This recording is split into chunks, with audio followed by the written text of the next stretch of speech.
جنگ کے احد کی جنگ کے اندر ان کا والد شہید ہو گیا, ان کا شوہر بھی شہید ہو گیا, ان کا بھائی بھی شہید ہو گیا. 3 عظیم رشتے ہیں. شوہر کے ساتھ قلبی محبت ہے, فطری محبت ہے, شوہر کو بیوی سے ہے. بھائی سے محبت ہے, فطری تقاضا ہے. باپ سے محبت ہے, فطری تقاضا ہے. اب دیکھیے ذرا. جی السلام علیکم ایوری ون, آپ دیکھ رہے ہیں اسٹار ٹاکس وتھ کنگ. میں ہوں آپ کا host Saif Ali S king. آج کا ولاگ سٹارٹ کرنے سے پہلے میں آپ سے کچھ بات کرنا چاہتا ہوں. جس طرح کہ آپ سب لوگوں کو پتہ ہے جمعہ مبارک ہے, تو آپ سب کو میری طرف سے جمعہ مبارک ہو. اور جمعے کے دن مسجد میں سب سے پہلے جو جاتا ہے اسے اونٹ ذبح کر کے اونٹ کا گوشت تقسیم کرنے تک جتنا ٹائم لگتا ہے اتنا اسے ثواب ہوتا ہے. اور جو امام صاحب کے مسجد میں داخل ہونے کے بعد یعنی کہ جمعے کی جماعت کھڑی ہونے والی ہو اور وہ مسجد میں داخل ہو تو اسے کھجور کی گٹک جتنا ثواب ملتا ہے. تو ہماری پوری کوشش ہوگی کہ ہم زیادہ سے زیادہ ثواب کما سکیں, کیونکہ نیکی کرنے کا یہی ہمارے پاس صرف موقع ہے اور پتہ نہیں کل کو ہمیں موقع ملے یا نہ ملے. ہماری پوری کوشش ہوگی کہ ہم اپنے ویورز کے لیے اچھا ولاگ بنا سکیں. اور اسی کے ساتھ میں نے آپ سے بات کرنی تھی, لیکن ابھی میں تھوڑا سا جلدی میں ہوں. میں نے لے لی ہے بات. اب بات لینے کے بعد میں ہوتا ہوں جلدی سے ریڈی, اور ملتے ہیں اب آپ کو اگلے سین میں. جی گائز, جس طرح کہ آپ دیکھ رہے ہیں میں اس وقت فل ریڈی ہو چکا ہوں, اور اب ہم نے جانا ہے, 1-2 کام ہے اپنے وہ کرنے ہیں, اور اس کے بعد پھر ملتے ہیں آپ کو اگلے سین میں مسجد میں. جی گائز, جس طرح کہ آپ دیکھ رہے ہیں میں اپنے کسی کام سے بیٹھ جا رہا ہوں, اور اس وقت دھوپ نکلی بھی ہوئی ہے اور نہیں بھی. مجھے لگتا ہے آج موسم کافی اچھا رہے گا, لیکن اگر دھوپ نکل آئے کڑاکے دار تو پھر سمجھو گرمی زیادہ ہو جائے گی. اس وقت ٹھنڈی ٹھنڈی ہوا چل رہی ہے, دھوپ پہ ہے, ساتھ ساتھ بادل بھی ہیں, مکس موسم چل رہا ہے. باقی اللہ خیر رکھے, ملتے ہیں پھر آپ کو اگلے سین میں مسجد. السلام علیکم. اس لیے صبر کا ذکر 2 مرتبہ ہے, نماز کا ذکر 1 مرتبہ ہے. صبر کا ایسا ہی تعلق ہے ایمان کے ساتھ جس طرح اعضائے جسمانیہ میں سر کا مقام. اگر سر کٹ جائے, اتنا آپ کے ہونٹ کٹ جائیں, آپ کے ہاتھ کٹ جائیں, آپ کے پاؤں کٹ جائیں, جسم کے اعضاء میں سے اور کوئی عضو جو ہے وہ ضائع ہو جائے تو آپ زندہ رہ جاتے ہیں. سر کٹ جائے تو زندہ نہیں رہ سکتے. اس لیے صبر کا ایسا ہی ایمان کے ساتھ تعلق ہے. اگر انسان بے صبر ہو جائے تو پھر اس کا ایمان جاتا ہے, اس کا ایمان ختم ہو جاتا ہے. ایمان نہیں رہتا اگر انسان بے صبر ہو جائے. اس لیے صبر کی تعلیم قرآن کریم فرقان مجید میں دی ہے, اور اہل بیت اطہار نے صبر کر کے ہمیں بتایا ہے. صبر کر کے کربلا کے اندر ہمیں بتا دیا ہے کہ شہادت ہے مطلوب و مقصود مومن.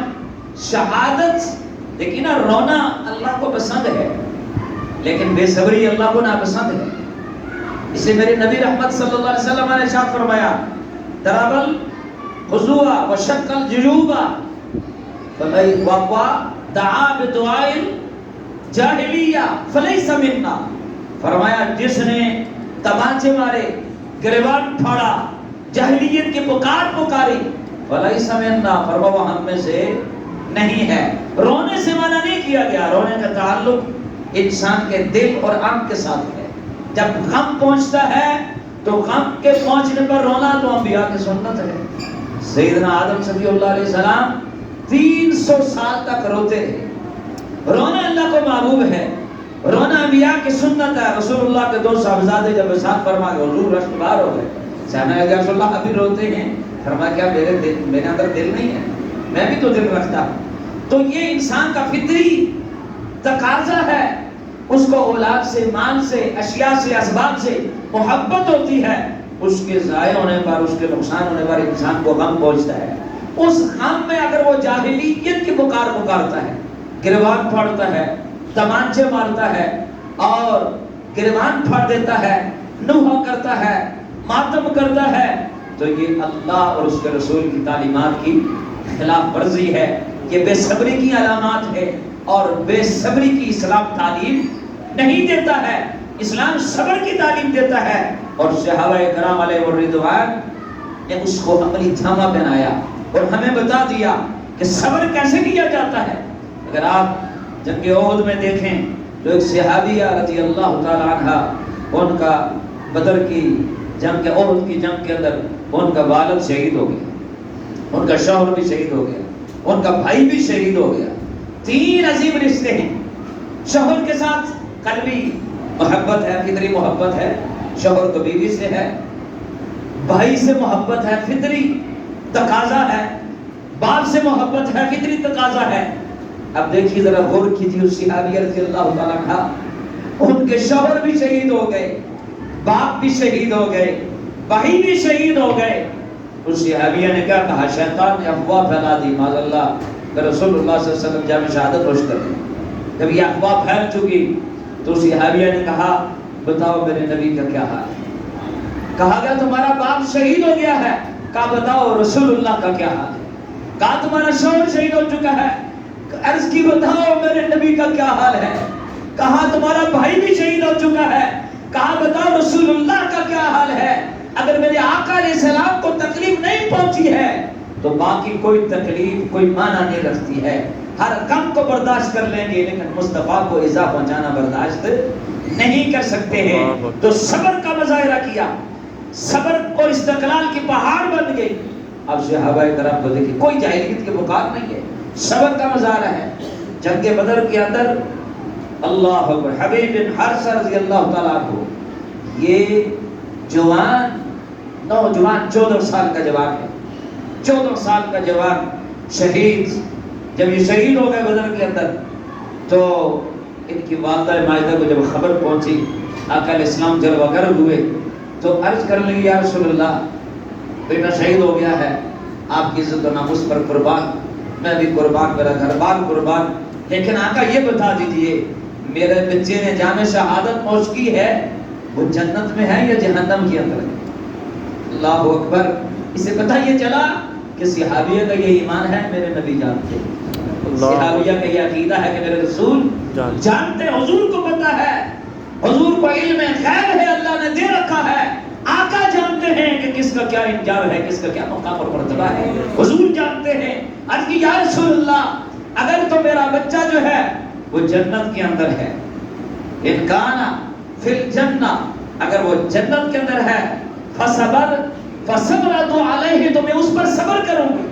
وَإِنْ كَانَ غَيْرَ ذَلِكَ, اور اگر وہ اس کے علاوہ کسی اور مقام میں ہے تو وہ پھر کہتی ہیں کہ فَجَحَدْتُ عَلَيْهِ بِالْبُقَاءِ, پر فرماتی ہیں کہ پھر میں اس پر آہ و بکا کروں, پھر میں اس پر گریہ کروں. لیکن اگر وہ جنت کے اندر ہے تو پھر میں صبر اور استقامت کا پہاڑ بن جاؤں. آنسو ضرور بھائی لیکن صبر کا مظاہرہ کیا. میرے آقا نے بشارت ارشاد فرمائی, فرمایا مائی تیرا بچہ فردوس اعلیٰ کے اندر ہے, سبحان اللہ, جنت کے باغوں کے اندر سیر کر رہا ہے. اس لیے میرے کریم آقا صلی اللہ علیہ وسلم نے ارشاد فرمایا, حضور نے صحابہ کرام علیہ الرضوان کے اندر جذبہ شہادت ایسے کوٹ کوٹ کر بھر دیا تھا کہ وہ شہادت پر سرشاری اور جانساری کا ایسا جذبہ رکھتے تھے کہ اللہ اکبر, صحابہ اکرام علیہ الرضوان کے تڑپتے تھے کہ کب ہمیں جامع شہادت پہنچے. اب دیکھیے نا قاضی علم الدین شہید رحمت اللہ علیہ 1400 سال بعد مصطفیٰ یہ جو سچے معرفت رکھنے والے ہیں, جنہیں اللہ اس کے رسول کی معرفت ہے, حق کی معرفت رکھتے ہیں, وہ پھر ہر چیز کو اللہ اس کے رسول پر قربان کر دیتے ہیں اور زندگی کا مطلب اور مقصد وہی رکھتے ہیں. غازی صاحب کو ملنے کے لیے قائد اعظم گئے, علامہ اقبال گئے اور بڑے بڑے صوفیاء گئے. جا کر قائد اعظم نے کہا میں بہت بڑا وکیل ہوں, پاکستان کی وکالت کی جنگ لڑی ہے, آپ یہ بتا دیں غازی صاحب اگر آپ صرف اتنا کہہ دیں, اتنا کہہ دیں, آپ کا تو کوئی گواہ بھی نہیں ہے, آپ اتنا کہہ دیں کہ میں نے اس کو قتل نہیں کیا, واصل جہنم نہیں کیا ہے, تو میں آپ کو بری کروا دوں. آپ نے فرمایا اللہ کے بندے ایک ہی تو عظیم کام کیا ہے اور اس سے بھی کہہ دوں کہ میں نے نہیں کیا. غازی صاحب فرماتے ہیں تم یہ کہتے ہو میں کہہ دوں میں نے نہیں کیا, فرماتے اللہ کی قسم دیکھو میری نگاہ سے میں رسول اللہ کا دیدار کر رہا, سبحان اللہ, اور میرے آقا علیہ السلام جامع کوثر لے کر میرا انتظار کر رہے ہیں. میں نے اپنے نبی کی عزت و ناموس پر پہرا دیا ہے کہ دنیا کی زندگی اور اس کی ساری نعمتیں حضور کی عزت و ناموس پر ٹھوکر پاؤں کی ٹھوکر مارتا ہوں. آپ نے جامع شہادت کو قبول کیا. اگر یہ شہادت کا جذبہ غازی ممتاز قادری کے اندر ہے، یہ شہادت کا جذبہ غازی علم الدین کے اندر ہے، اور یہ شہادت کا جذبہ آج سلمان رشدی پر جو قاتلانہ حملہ جو ہے ایمان والے نے کیا، کیا نام تھا اس کا، کسی کو یاد ہو؟ بڑا خوبصورت شخص تھا جس نے سلمان رشدی پلید کے اوپر قاتلانہ حملہ کیا. اس جوان نے جب وہ جج کے سامنے جاتا ہے اس کو کہتا ہے سر نیچے جھکا، سر جھکا کر بات کر. اس نے کہا میں محمد عربی کا غلام ہوں، سر اٹھا کر بات کر. اللہ اکبر. تم نے فیصلہ سنانا، اپنا فیصلہ سنا دے.